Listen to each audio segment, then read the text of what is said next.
اپنے اپنے فن کا مظاہرہ کرتے تھے، لوگوں کی عقلوں پہ پردہ ڈال کر اپنے ہاتھ کی صفائی دکھاتے تھے۔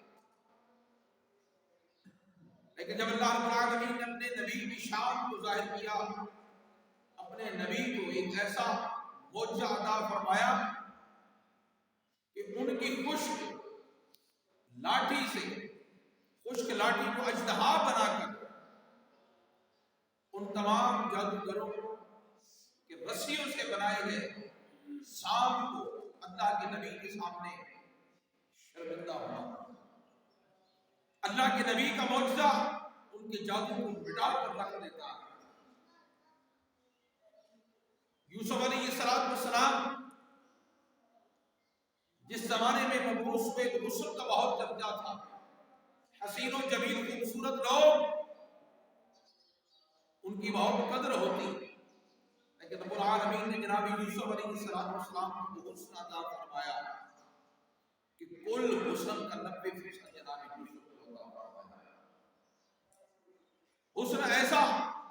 کہ اچانک بے خیالی میں ایک لمحے کے لیے جب زنان مصر جناب یوسف کو بے پردہ دیکھ لیتی ہے تو اپنے ہاتھوں کی انگلیاں کاٹ لیتی ہے، لیکن احساس تک نہیں ہوتا کہ جلوہ یوسف میں اتنا استغراق نصیب ہوا کہ ہاتھوں کی انگلیاں کٹ گئی، لیکن درد کا احساس نہیں ہوا۔ داؤد علیہ السلام کو حسن صوت کا معجزہ ملا، خوبصورت آواز، پیاری آواز، دل نشین، جو کانوں میں بس گھول دے۔ وہ الفاظ کہ جب زبور کی تلاوت کریں تو سیدھا دل میں اتر جائے، وہ آواز کہ جب زبور کی تلاوت کریں فضاؤں میں اڑتے پرندے رک جائیں۔ عیسیٰ اللہ علیہ السلام اس زمانے میں تشریف لائے،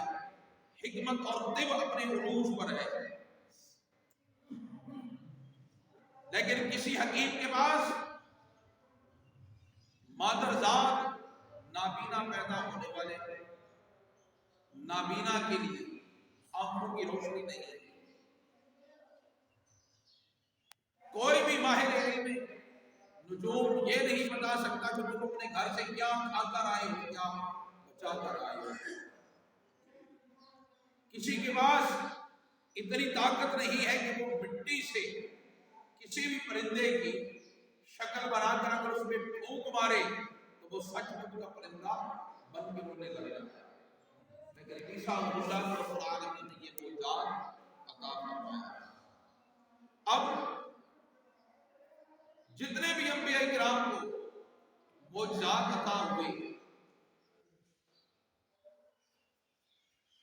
ان کے معجزات زمانے کے ساتھ ان کی تعریف باقی رہی، ان کا ذکر باقی رہا، لیکن وہ کے زمانے ظاہریہ تک محدود تھے۔ لیکن اب جب آپ کے اور ہمارے آقا مولا صلی اللہ علیہ وسلم کی بات آئی، رب العالمین نے آپ کو وہ معجزات عطا فرمائے کہ رہتی دنیا تک وہ معجزے اور ان معجزوں کے اثرات نہ صرف باقی رہیں گے بلکہ ان کے اثرات بھی باقی رہیں گے، اور پھر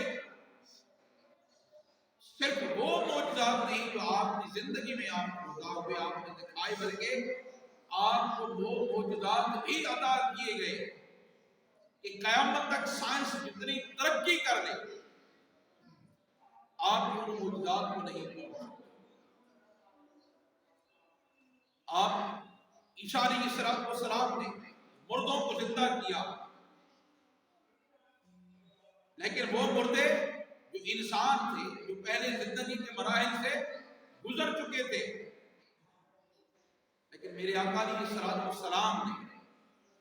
ان مردوں کو حیات بخشی جن میں زندگی کا کوئی شعور نہیں، کہ آپ کے لیے پتھر انہیں قرار دیا، آپ کے لیے کھجور کے خشک کٹے ہوئے سڑے ہوئے تنے نے قرار دیا، آپ کے لیے جسم سے کٹا ہوا پکا ہوا زہر آلودہ گوشت نے آپ کے لیے بنا، پھر آپ کے لیے قرآن جو آپ کے ہاتھوں میں موجود ہے. انبیاء کرام کو جتنی بھی کتابیں ملی، ہر کتاب کی حفاظت نبی کے بعد امت کو دی گئی، لیکن کسی بھی نبی کی امت نے اس کتاب کی حفاظت نہیں کی. لیکن جب قرآن کی باری آئی تو قرآن امین نے اپنے فضل و کرم سے اس کی حفاظت کا ذمہ خود اٹھا لیا. پھر اس امت کو، پھر اس کتاب کو یہ اعزاز عطا فرمایا، اس کتاب کے بغیر اس امت کو یہ اعزاز عطا فرمایا کہ اس کتاب کو امت کے سینوں میں محفوظ کر دیا. 10 سال کے بچے سے لے کر 80 سال کے بوڑھے تک اس کلام کی حفاظت کرتا ہے. ایک بار جس کے سینے میں یہ سمٹ جائے، جو اپنے سینے میں اس کو سمو لے، وہ جب چاہے جہاں چاہے ایک نقطے کی کمی بیشی کیے بغیر، ایک حرکت کی کمی بیشی کیے بغیر اس کو پڑھ سکتا ہے، اس کو سنا سکتا ہے. یہ تو وہ معجزات ہیں جو ہمیں نظر آتے ہیں، لیکن ان تمام معجزات پر آپ کے روحانی معجزات، آسمانی معجزات میں جب بات ہوگی معجزہ معراج کی، کہ معجزہ معراج ہمارے کریم آقا صلی اللہ علیہ وسلم کا وہ معجزہ ہے. اس سے پہلے آپ نے ایک معجزہ وہ دکھایا جو زمین پر نہیں بلکہ فضا میں تھا. جتنے بھی آپ کے معجزات ہیں وہ زمین کے متعلقہ ہیں، جو زمین پر آپ نے دکھائے. پھر ایک معجزہ طلب پر آپ نے وہ دکھایا کہ جب معاذ اللہ آپ کو جادوگر مشہور کرنے کی سازش کی گئی تو اہل مکہ نے ایک عقل مند کو بلا کر یہ بھی کہا تھا کہ اگر یہ جادوگر ہے تو جادو کا اثر فضا میں نہیں ہوتا، یہ زمین میں، زمین سے اوپر نہیں ہوتا. اس عقل مند نے کہا تھا کہ چاند 2 ٹکڑے کر کے دکھائیں. اللہ کے حبیب نے وہ بھی کر دکھایا. یہ تو صرف چاند تک کی بات ہے نا کہ چاند کو 2 ٹکڑے کر دکھایا. رب العالمین وہ بھی جانتا ہے جو ہو چکا ہے، وہ بھی جانتا ہے جو ہو رہا ہے، وہ بھی جانتا ہے جو ہونے والا ہے. جس نبی نے 1500 سال پہلے کوہ صفا پہ کھڑے ہو کر ایک آسمان پر چمکنے والے چاند کو 2 انگلیوں سے چیر دیا تھا، 1400 سال بعد سائنس ترقی کر کے اس چاند پر بھی جا پہنچی، اس چاند پر جا پہنچی. لیکن رب العالمین کیونکہ یہ جانتا تھا کہ سائنس ترقی کر کے چاند تک پہنچ جائے گی، تو سائنس کو یہ بات کرنے کا موقع مل جاتا کہ جس نبی نے زمین پہ کھڑے ہو کر چاند کو 2 ٹکڑے کیا، ہم اس مقام تک پہنچ گئے. لیکن رب العالمین نے اپنے حبیب کو اپنے پاس آسمانوں سے اوپر، عرش سے اوپر، جنت سے اوپر بلا کر زمین والوں کو یہ پیغام دیا کہ اگر تمہاری سائنس ترقی کر کے چاند تک پہنچ سکتی ہے تو میرا حبیب میرے ایک حکم سے میری جنت کی بھیجی ہوئی سواری پر سوار ہو کر آسمانوں سے اوپر میری بارگاہ میں پہنچ جائے گا، اور تم فقط ایک آسمان تک نہیں پہنچ. معراج مصطفیٰ صلی اللہ علیہ وسلم معجزات مصطفیٰ میں وہ عظیم الشان معجزہ ہے کہ اس کے حقائق مسح کر کے امت کو گمراہ کیا جا سکتا ہے. اس کے حقائق کو مسح کر کے امت کے دلوں سے عظمت مصطفیٰ کو نکالا تو جا سکتا ہے. لیکن کوئی بھی اگر اس معجزے کی تہ تک بھی جانا چاہے گا تو عقل آگے بڑھنے سے انکار کر دے گا. کیوں کہ یہ معجزہ ہے اور معجزہ کبھی عقل میں نہیں آتا. معجزے کا معنی ہی عقل کو عاجز کر دینے والی چیز ہے. اب پچھلے جمعہ میں جو میں نے گزارش کی تھی آپ کے ذہن میں وہ الفاظ ہونے چاہیے کہ رب العالمین نے اپنے حبیب کو اپنے پاس کیوں بلایا؟ اس لیے بلایا کہ کہ جتنے بھی انبیاء کرام تشریف لائے، ہر نبی کو رب العالمین نے اپنے فرشتے کے ذریعے، اپنی قدرت کے ذریعے، اپنی بارگاہ کا قرب عطا کر کے اپنی ذات کی معرفت عطا فرمائی۔ جتنے بھی انبیاء کرام نے رب العالمین کی توحید کو بیان کیا، اگر کسی نے بھی پوچھا کہ اے نبی، جس رب کی توحید کی تم دعوت دیتے ہو، کیا تم نے اس رب کو دیکھا ہے؟ تو کوئی یہ نہیں کہے گا کہ ہاں میں نے رب کو دیکھا ہے۔ لیکن جب بات آئے گی مصطفیٰ کی، جب بات ہوگی ذات مصطفیٰ کی، تو کوئی کہے کہ جتنے بھی آئے سب نے معرفت سے جانا، سب نے سنا، سب کو بتایا گیا، کسی کو دکھایا نہیں گیا۔ اے حبیب، آپ بھی اسی رب کی توحید لے کے آ رہے ہیں، کیا آپ نے بھی سنا؟ تو میرا حبیب کہے گا نہیں، میں نے دیکھا ہے، میں نے سنا نہیں، میں نے دیکھا ہے کہ تمہارا رب ایسا ہے، تمہارا رب حسین ہے، تمہارا رب جمیل ہے، تمہارا رب کریم ہے، تمہارا رب برا البرا ہے۔ میں نے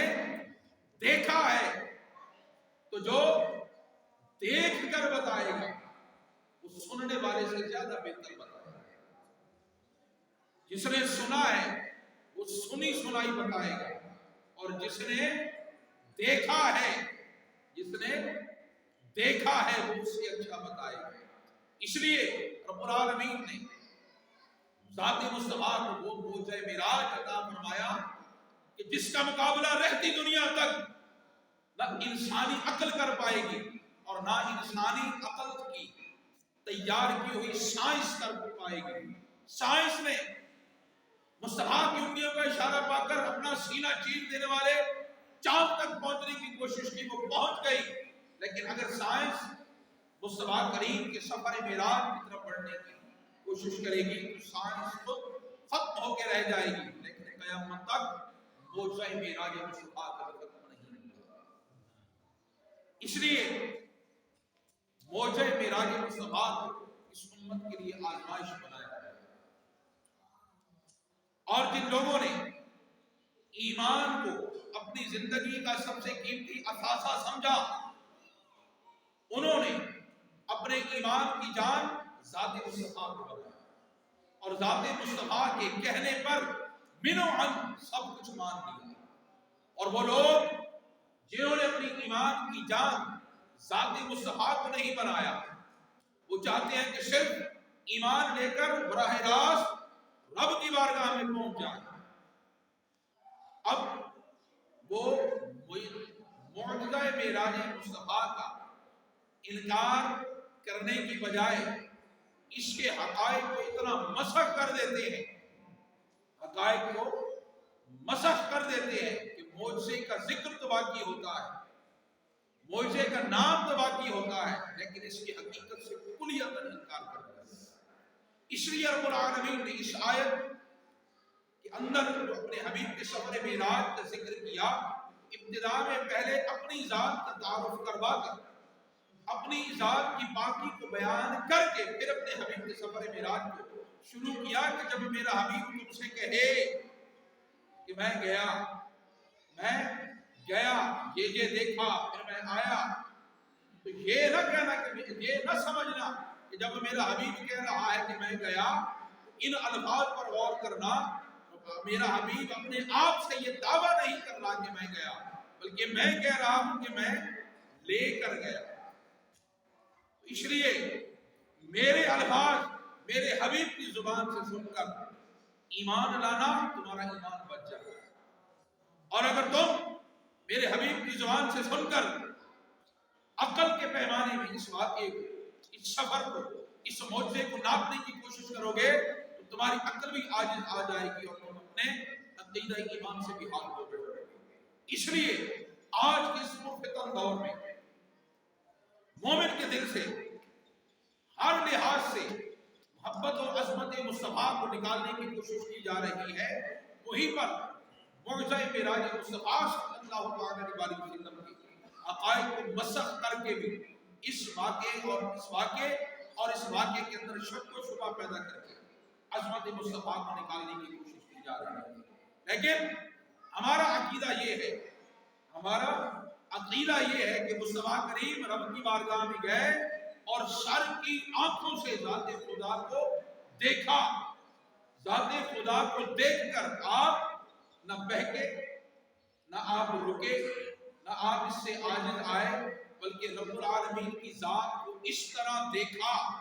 جس طرح رب العالمین دکھانا چاہتا ہے، جس طرح رب العالمین اپنے حبیب کو نوازنا چاہتا ہے، جس طرح رب العالمین اپنے حبیب کی شان کو ظاہر کرنا چاہتا ہے. اس لیے کہ جب میرا حبیب دنیا والوں کو جا کر یہ بتائے گا کہ ہاں میں نے رب کو دیکھا ہے، ثم دنا فتدلا قاب قوسین او ادنی، بس پھر وہ قریب ہوا، پھر وہ اور قریب ہوا، حتیٰ کہ دو کمانوں کا فاصلہ درمیان میں باقی رہ گیا. اتنا فاصلہ جو باقی تھا وہ فاصلہ صرف اس لیے باقی تھا کہ شان الوہیت اور شان ابدیت باقی،